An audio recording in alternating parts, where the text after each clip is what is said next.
Hi students, welcome to Need of the Heart. In this video we are going to see the second unit, prose question answers.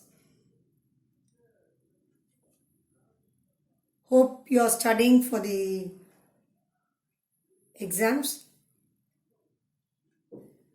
In the last video I have completed the first unit. Now we have moved to the second lesson, prose, The Night the Ghost Got In by James Grover. James Grover Thurber. Before we move on to the question answers, let's see the gist of the story. This lesson is about author's grandfather who creates chaos and laughter with his imagination. இந்த story வந்து அந்த ஆத்தருடைய கிராண்ட்ஃபாதரை பற்றி அவர் எப்படி அவருடைய own imagination அவருடைய எண்ணங்களை வச்சு எப்படி குழப்பங்களும் சிரிப்பும் இந்த கதைக்குள்ள உண்டாக்குறாருன்னு தான் இந்த கதை, the story. The author, one midnight, he and his family hears noise in the kitchen. கிச்சன்ல ஏதோ ஒரு சத்தம் கேட்குது மிட்நைட்டு. They suspect it to be some burglars. சஸ்பெக்ட்னா அது சந்தேகப்படுறது. பர்க்லர்ஸ்னா திருடர்கள்.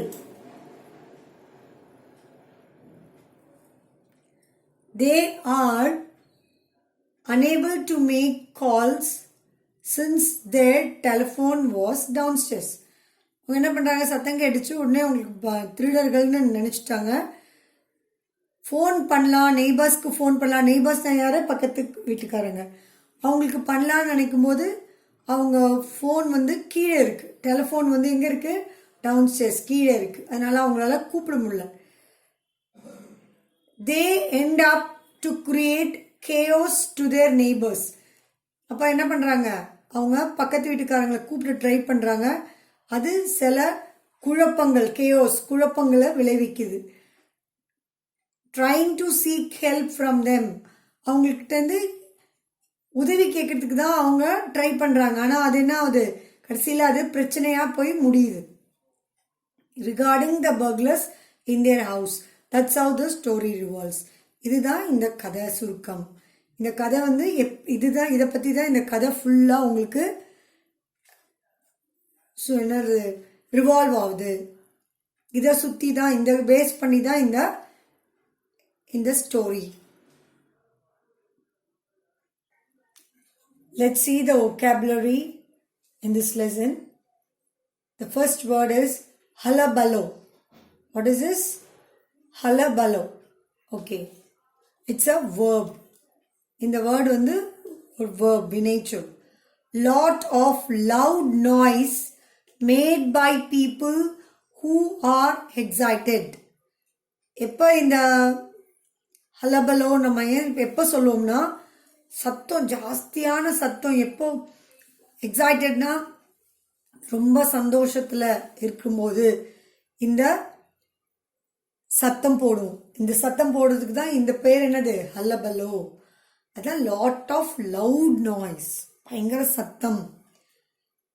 Lot of loud noise made by people who are excited. அப்போ நம்ம இந்த வேர்ட் யூஸ் பண்ணுவோம், ஹல்லபலோ.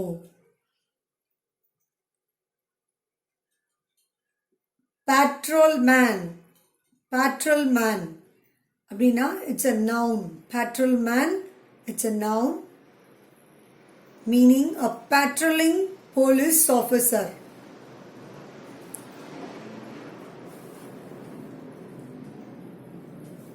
இந்த எலெக்ஷன் டைம்லலாம் நம்ம பார்த்துருப்போம், போலீஸ் எல்லாம் ரோந்து போயிட்டே இருப்பாங்க இல்லையா, நைட்டு எந்த தகராறுலாம் வரக்கூடாதுன்னு. பேட்ரோலிங்னா அந்த ரோந்து போகிறது, அதுதான் patrolling police officer.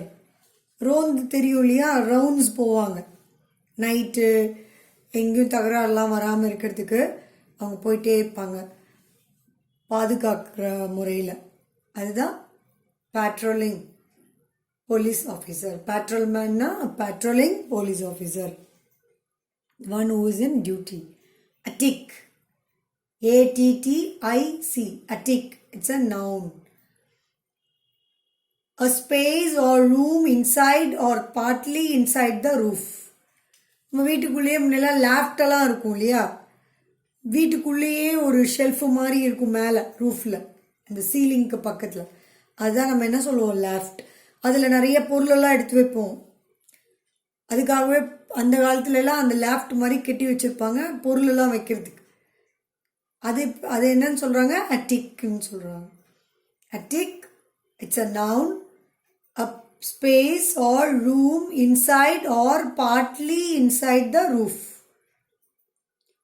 Next word, slamming. It's a verb. வினைச்சொல்.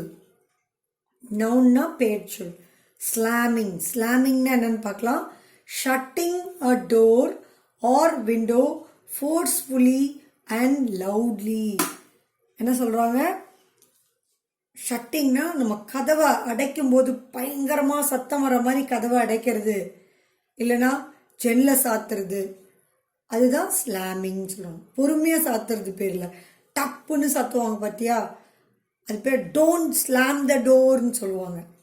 அப்படி சத்தம் வர மாதிரி கதவை அடைக்காதீங்கன்னு சொல்லுவாங்க, அதுதான் slamming. Next one is gruffly. It's an adverb. What is the meaning? Sadly. Gruffly na is in a gruff mood, sad mood. Varuttam, sadly, vartham. Okay. Let's move on to the sixth word, creaking. அது என்னது, verb. creakingனா ஒரு sound, நம்மள கீச்சுன்னு கேட்குற சத்தம், அதான் creaking. Making a squeaking sound when being moved. இப்போ ஏதாவது ஒரு பொருளை நவுத்துறோன்னு வச்சுக்கோ, அப்போ ஒரு சத்தம் வருது இல்லையா, கீச்சுன்னு ஒரு சத்தம் வருதா, அதுதான் creaking.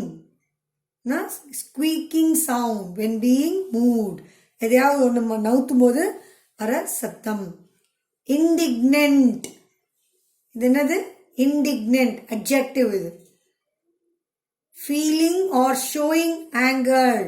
ஆங்கர்னா என்னது, கோவத்தை காட்டுற, அதுதான் என்னது, இண்டிக்னன்ட். கோவமாக இருக்கிறது இல்லை கோவத்தை காட்டுறது, indignant. Holster, a holder made of leather for carrying hand gun. ஹோல்ஸ்டர்னா என்னது, நவுன். அது என்னது மீனிங், அர்த்தம் என்னது, ஹேண்ட் கன். கன் வச்சுப்பாங்க இல்லையா, துப்பாக்கி வச்சுக்கிறதுக்கு ஒரு லெதரில் பண்ணியிருக்கிற ஒரு கவர், அதுதான் ஹோல்டர். கன்னை வச்சுக்கிறதுக்காக உள்ள, இப்படி பர்ஸில் காசை வச்சுப்போம், அதே மாதிரி கன்னை வச்சுக்கிறதுக்காக இருக்கிற அந்த ஹோல்டருக்கு பேர் தான் Holster. ராஃப்டர், noun. A beam forming part of the internal framework of a roof. இந்த ராஃப்ட்னு சொல்கிறோம் இல்லையா, இந்த வால்லேருந்து உள்ளே வரும் ஒரு பொருள் வைக்கிறதுக்கெலாம் உள்ள வைக்கிறதுக்காக கட்டியிருப்பாங்க. வால்லேருந்து உள்ளேயே ஒரு ஸ்லாப் மாதிரி வச்சுருப்பாங்க, அது பேர் தான் என்னது, ராஃப்டர். டெசர்ட்டர். ராஃப்டர் என்னது, நவுன் இல்லையா, டெசர்ட்டர் அதுவும் நவுன். டெசர்ட்டர்னா என்னது, யாரையோ எதையோ விட்டுட்டு போகிறது. A person who leaves the armed force without permission. ஆர்மியிலலாம் இருக்கிறவங்க சொல்லாமல் கொல்லாமல் விட்டுட்டு போகிறது பேர் என்னது, டெசர்ட்டர். பெர்மிஷன் இல்லாமல் அந்த இடத்த விட்டு போயிட்டாங்கன்னா அவங்கள என்னன்னு சொல்லுவாங்க, டெசர்ட்டர்னு சொல்லுவாங்க. Okay. Let's move on to the 11th word, intuitively. What do you mean by intuitively? Without conscious reasoning or instinctively. That means which is not planned, which happens suddenly. Something not planned. ஒன்றுமே நம்ம என்ன plan பண்ணாமல் அந்த டைமில் happen ஆகிறது தான் instinct அப்படின்னு சொல்கிறோம் நம்ம. அதுதான் என்ன சொல்கிறோம், இன்டிடியூட்டிவ்லி. It's a adverb. என்ன மீனிங் என்னது, வித்தவுட் கான்ஷியஸ் ரீசனிங். எதுவுமே நம்ம ஒரு பிளானிங்லாம் இல்லாமல் சடனாக ஹேப்பன் பண்ணுறது தான் without conscious reasoning, instinctively. Next word, whammed.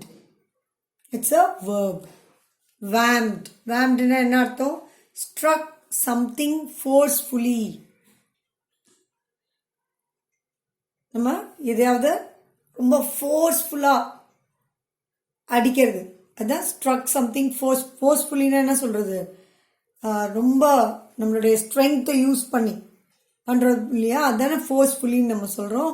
அதுதான் ஸ்ட்ரக் சம்திங் ஃபோர்ஸ்ஃபுல்லி, நம்மளுடைய சக்தியெல்லாம் ஸ்ட்ரென்த்தெல்லாம் யூஸ் பண்ணி அதை அடிக்கிறது. whammed.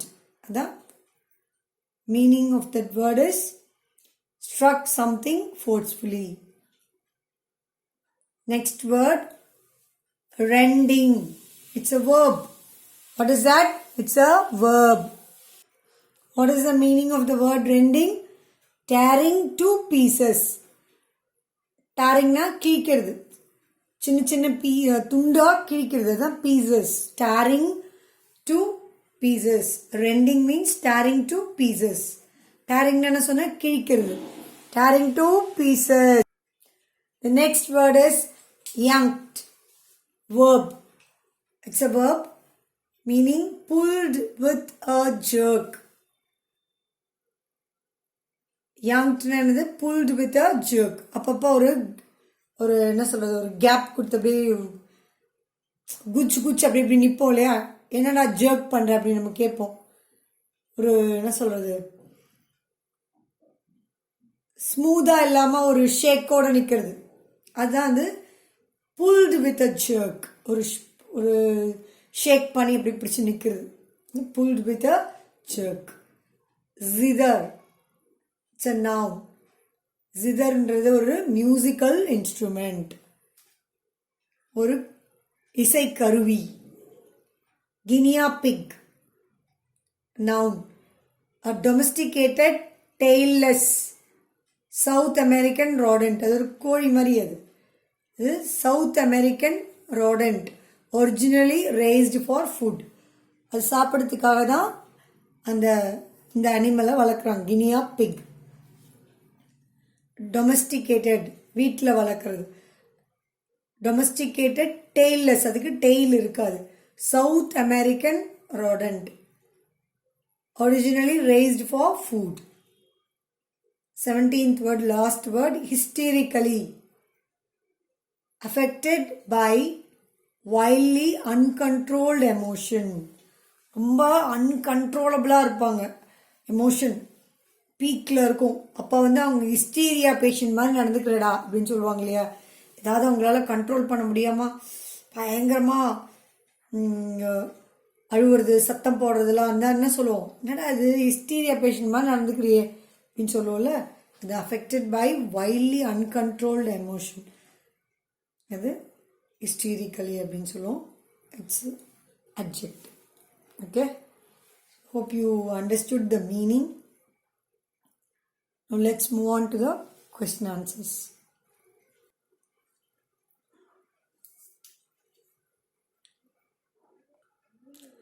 Let's move on to the textual questions given in your book.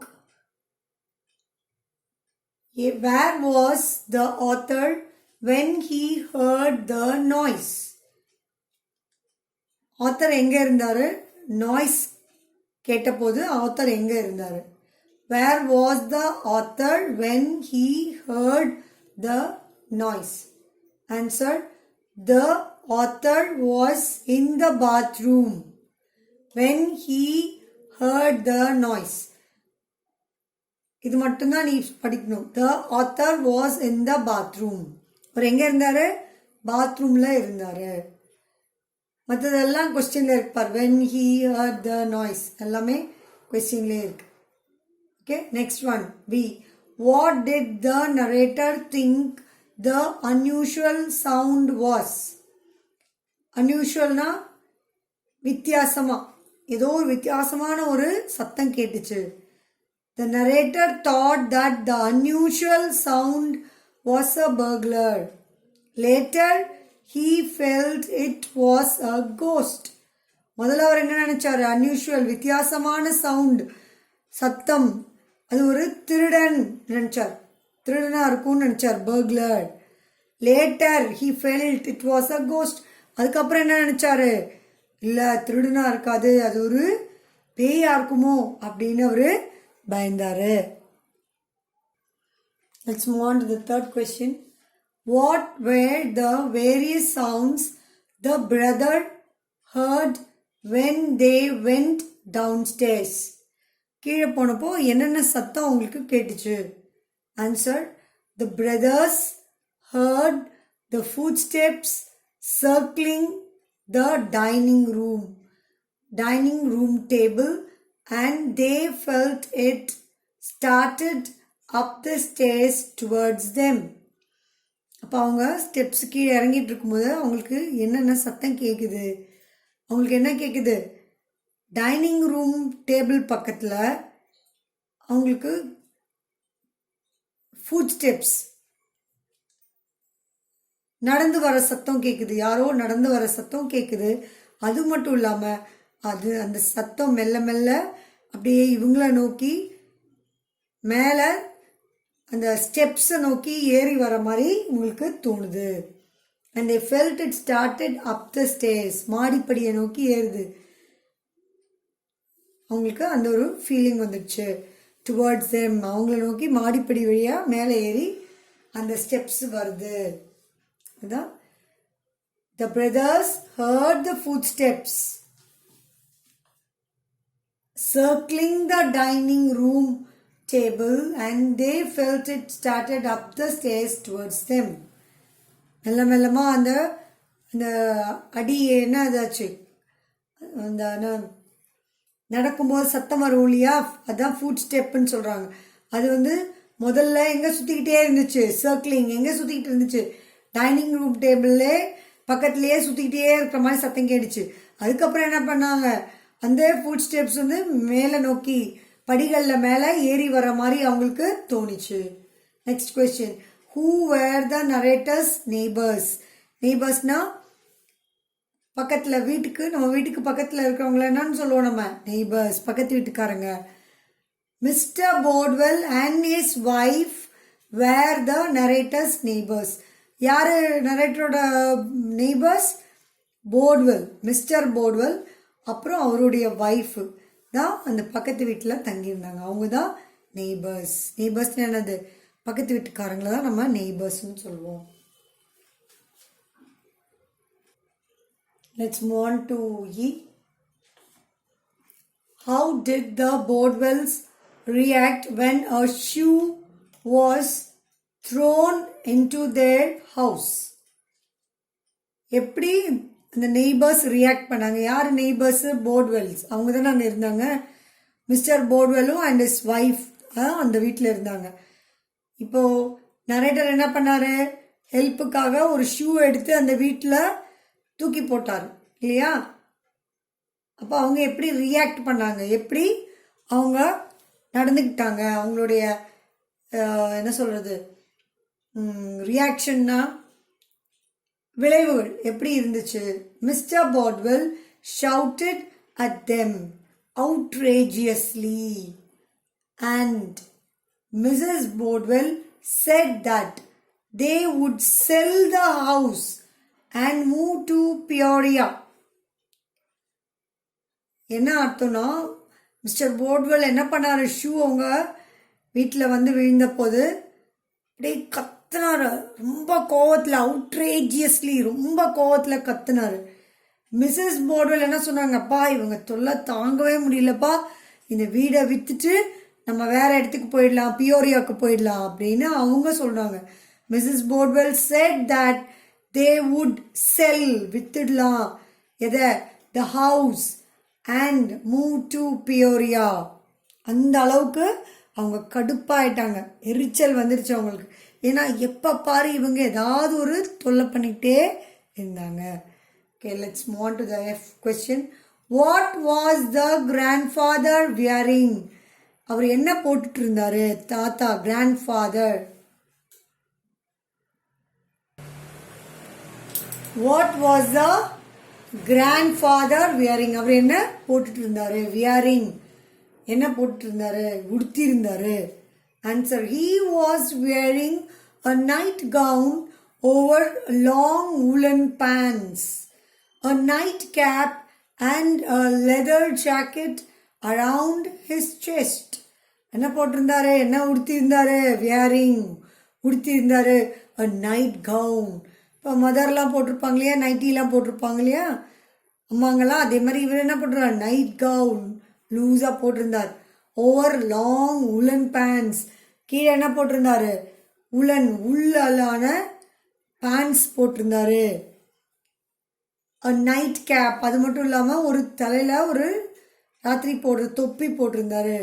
And leather jacket, ஜாக்கெட்னா அது வந்து குளிருக்காக போட்டுப்பாங்க, லெதரில் செஞ்சுருக்கும். ஷூவெல்லாம் நம்ம லெதரில் தான் பண்ணுறாங்க, அதே மாதிரி அந்த மெட்டீரியல் பண்ண ஒரு ஜாக்கெட். அது ஒரு கிட்டத்தட்ட பார்க்குறதுக்கு ஒரு சட்டை மாதிரி இருக்கும், ஆனால் அது என்னன்னு சொல்லணும்? ஜாக்கெட் அப்படின்னு சொல்லணும். Around is chest. ஓகே, நிறைய பேர் இந்த ஜாக்கெட்டுன்னு இந்த லேடிஸ் என்ன போட்டிருக்காங்கன்னா ஜாக்கெட்டுன்னு சொல்லுவாங்க. அது தப்பு. அது வந்து ஜாக்கெட் சொல்லக்கூடாது, ப்ளவுஸ்ன்னு சொல்லணும். இது வேற. இது வந்து இது அந்த ஜாக்கெட் கிடையாது. இது வந்து ஒரு பார்க்கறதுக்கு ஒரு ஷர்ட் மாதிரி இருக்கும், ஆனால் குளிர்காலத்துலலாம் போட்டுக்கிறது. இது பேர் வந்து ஜாக்கெட்டுன்னு சொல்லுவாங்க.